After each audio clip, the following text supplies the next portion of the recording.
Isinurong ng House Quad Committee sa November 21 ang nakatakda sana nilang pagdinig bukas. Pero paglilinaw ng joint panel, hindi sila natatakot kay dating Pangulong Rodrigo Duterte, kundi sinasaayos pa ang latag ng mga testigo, kaya nakansela ang pagdinig. Yan ang ulat ni Melales Moras. Wala pong naduduwag dito.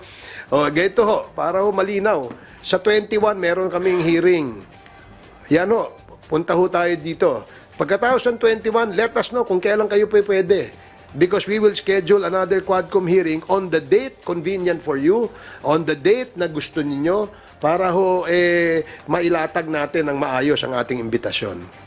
Nanindigan ang liderato ng House Quad Committee na hindi sila naduduwag kay dating Pangulong Rodrigo Duterte. Sa katunayan, matagal na nga nilang hinihiling na humarap ito sa kanilang mga pagdinig. Ayon kay Quadcom Lead Chair Robert Ace Barbers, bago pa man kumalat sa social media na dadalo na sana si Duterte sa talakayan bukas, kanselado na talaga ang kanilang pagdinig at agad din naman itong ipinaabot sa kampo ng dating presidente. Komento kasi ng ilan, tila natakot umano ang Quadcom.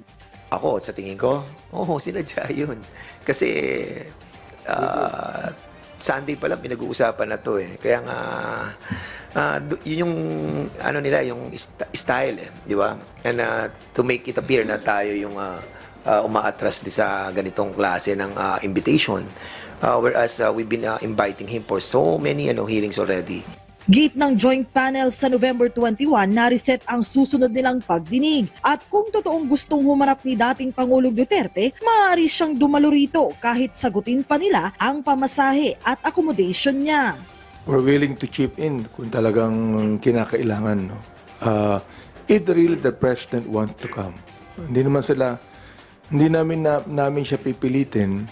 Sabi naman ni dating presidential spokesperson Salvador Panelo, kahit kanselado na ang Quadcom hearing, pupunta pa rin sila ni Duterte bukas sa Batasang Pambansa para kausapin ang joint panel.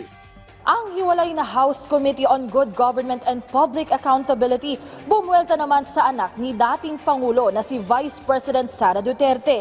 Sa isang press conference, iginiit kasi ni VP Sara na politically motivated umano ang mga pagdinig ng House panel. Kasalukuyang dinidinig ng Good Government Committee ang issue ng umano'y fund misuse sa Office of the Vice President at Department of Education. Pero ang ilang opisyal ng OVP hindi naman humaharap dito. This is not about politics. This is about accountability and transparency.